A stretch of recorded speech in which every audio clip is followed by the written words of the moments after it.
Hello guys, new video में आपका स्वागत करता हूँ। ये वीडियो थोड़ा लंबा होगा इसलिए इसके एक दो पार्ट्स हो सकते हैं। अब हमारा एसएल हिट हुआ है, कल ही हमारा एसएल जो हिट हुआ है इसमें क्या हमारा आपको एक बार मैं दिखा देता हूँ। यहाँ पे ऊपर 17 फरवरी को हमारा एसएल हिट हुआ है। तो इसमें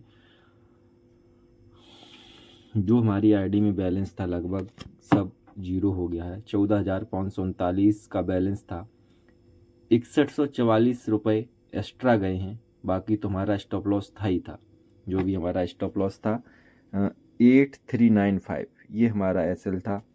हम 19 मार्च का टारगेट पूरा कर रहे थे और डे था हमारा 19 मार्च को, ये 78 डे था 19 मार्च को। हम 19 मार्च का टारगेट पूरा कर रहे थे हम, और 17 मार्च को गेम प्ले कर रहे थे। ये फ्यूचर कंपाउंडिंग है, आपको समझ आ गई होगी कि हम पहले क्या करते हैं। फ्यूचर कंपाउंडिंग जो समझ नहीं आई है तो उनको एक बता देता हूँ।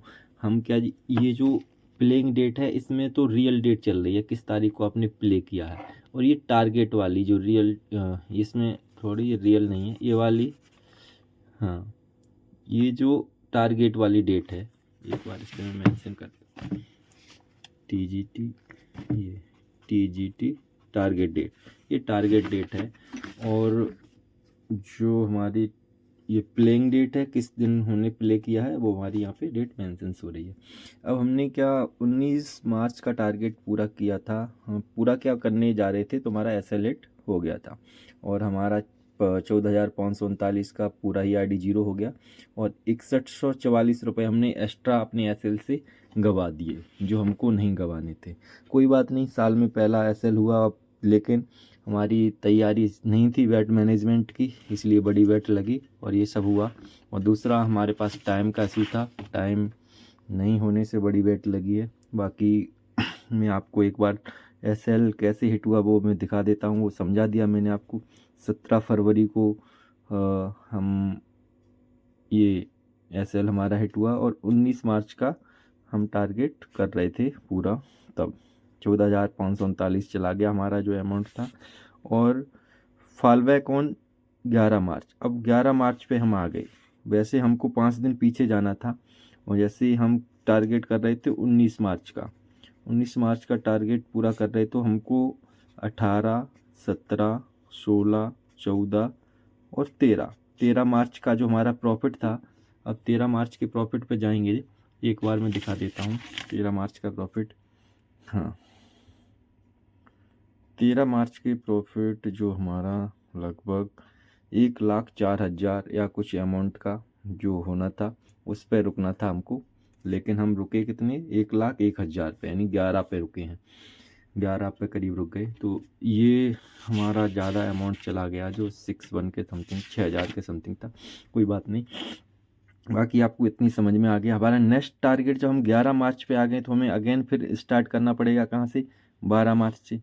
वो 12 मार्च से हम स्टार्ट करेंगे तो हमारा जो टारगेट क्या रहेगा, 2,006 रुपये का टारगेट रहेगा। एक बार हम वीक 11 पे चले गए हैं, तो वीक 11 में आपको ऊपर दिखा देता हूँ 11 और ये 12 मार्च को डे 71 होगा।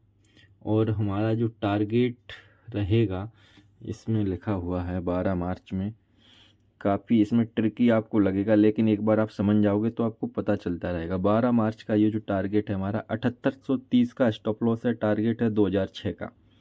ठीक, अभी हम 11 मार्च पे हैं तो हमारा टारगेट 1,00,000, यानी हमारा प्रॉफिट 1,01,000 के समथिंग है, जो आपको दिख रहा है। हम यहाँ पे आ गए हैं स्टॉप लॉस होके। ठीक, ऐसे ही सभी के टारगेट हैं और प्रॉफिट कितना होना चाहिए टोटल, और सबके एसएल फिक्स हैं, लेकिन डेट को किसको लगेगा आप उस पर फॉल बैक कर जाओगे।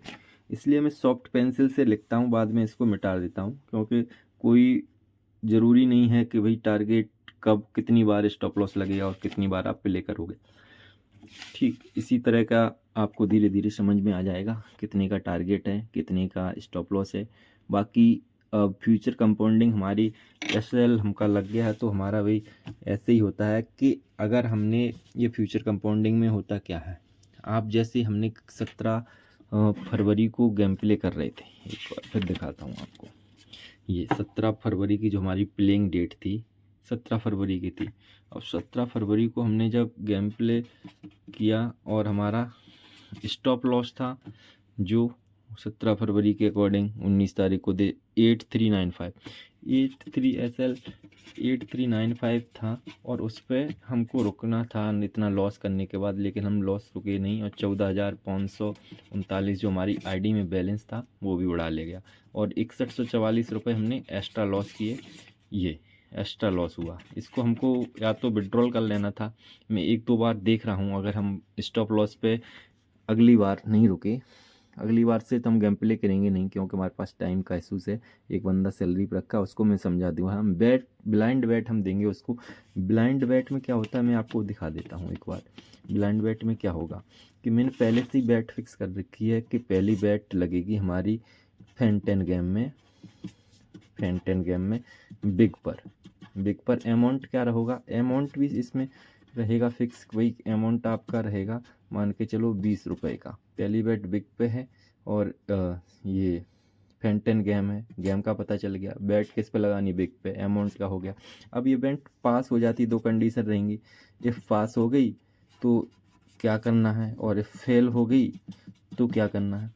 पास हो गई तो अगेन फिर दूसरी बैट इसी में लगेगी, इसी गेम में या दूसरे गेम जो मैं बैट मैनेजमेंट आप उसको दूंगा। कैसे, अगर फेल हो गई तो मान के चल रहा हूँ मैं, ऑटो रोलेट में जाइएगा, और ऑटो रोलेट और ब्लैक आता है उस पर लगाइए 40 INR, ये हो गया। देन 40 का अगर अगेन बैट ये फेल हो गई, फिर हम क्या करेंगे कि हमने तीसरी बैट उसको दे लिख के कि भाई अब जाइए स्पीड बकार्ड 8 में। स्पीड बकार्ड एक गेम होता है, या आप कुछ भी समझ सकते हो। उस गेम में जाइए और उसमें लगाइए प्लेयर पे 100। ठीक, ये बैट भी फेल हो गई। अब उसको चौथी बैट हमने दी। अब गेम चेंज कीजिए और आप जाइए एविएटर में आपको कट ऑफ रखना है 1.50, और दोनों जगह बैट लगानी है 200 कर दिया 200 की। 1.5 कट ऑफ रहेगा 200 का, तो हमको टोटल प्रॉफिट इससे निकल के आएगा 200 के करीब। ठीक, यहाँ पर भी हमारी बैट ये चौथी फेल हो जाती है। अब 5वीं बैट हम उसको लिख के दे रहे हैं कि भाई अगर आप 5वीं बैट हमको फिर जाना है फैंटन गेम, या जो भी हम इसको स्पीड बकार्ड 9 या जो भी है, ऐसे करके 7-8 बार देंगे। जब भी हमारा स्टॉप लॉस, अगर 7-8 बैट फेल हो जाती है देन स्टॉप लॉस हिट हो गया, हमारे को गेम प्ले करने की ज़रूरत नहीं पड़ेगी। और उसको हमने भाई सैलरी 15,000 दे रहे हैं, तो हम क्या करते हैं, उसको ऐसे ही 15,000 नहीं दे देंगे। 15,000 उसको पहले हम उससे कैश ले लेंगे, और उसको ये बता दिया कि भाई आपने ये सभी बैट, जितनी भी बैट हमने लिख कर दी हैं, रिटर्न में दी हैं तेरे को, और उसी के अकॉर्डिंग तूने को बैट प्लेस कर दिया। अब गैम्बलिंग में क्या होता है, हमारे साथ इमोशंस चलते रहते हैं। अब इमोशंस पे कंट्रोल करना बहुत मुश्किल है। हाँ, इमोशंस पे जब भी हमको लगेगा किसी का कर्जा देना है, वो देना, किसी की कॉल आ जाती है, तो उस टाइम पे आपकी आईडी में जो बैलेंस रहता है आप उसी से निकालने की कोशिश करते हो, और उसमें ही हमारा लॉस हो जाता है। ये बहुत गंदी बात होती है। इसी के लिए मैं उसके 15,000 मेरे पास रहेंगे। अगर उसने कोई भी गलती की तो उसका अमाउंट ये चला जाएगा। और उसकी जॉब की यही है, आपको सिर्फ गेम प्ले करना है 4 घंटे आपको मोबाइल चलाना है, गेम प्ले करना है। तो वही 15,000 रुपये कोई दे रहा है, तो आपको एक बैट मैनेजमेंट है उसको प्रॉपर फॉलो कीजिएगा, आपको हमेशा कैसीनो प्रॉफिट ही देगा। इस बात की गारंटी मैं दे रहा हूँ। कहीं हम अपनी बैट को पहले से अगर फिक्स कर देंगे, भाई इतनी अमाउंट की है, इतनी गेम में है, और ये लगाना है, ये फेल हो जाएगी ये लगाना, तो ये सब पहले से फिक्स रहेगा। और अब टारगेट पूरा हो जाता तो नेक्स्ट डे का टारगेट फ्यूचर कंपाउंडिंग में क्या 5 दिन का, इसका भी हम रूल्स बना देंगे। जो फ्यूचर कंपाउंडिंग में 5 दिन का ही टारगेट एक दिन में पूरा होगा। अब फ्यूचर कंपाउंडिंग जो लोग समझ नहीं पा रहे उनको एक बार मैं अलग से वीडियो बनाऊंगा, तो उसमें आपको फ्यूचर कंपाउंडिंग का फुल डिटेल समझा देंगे। जय हिंद, राधे राधे।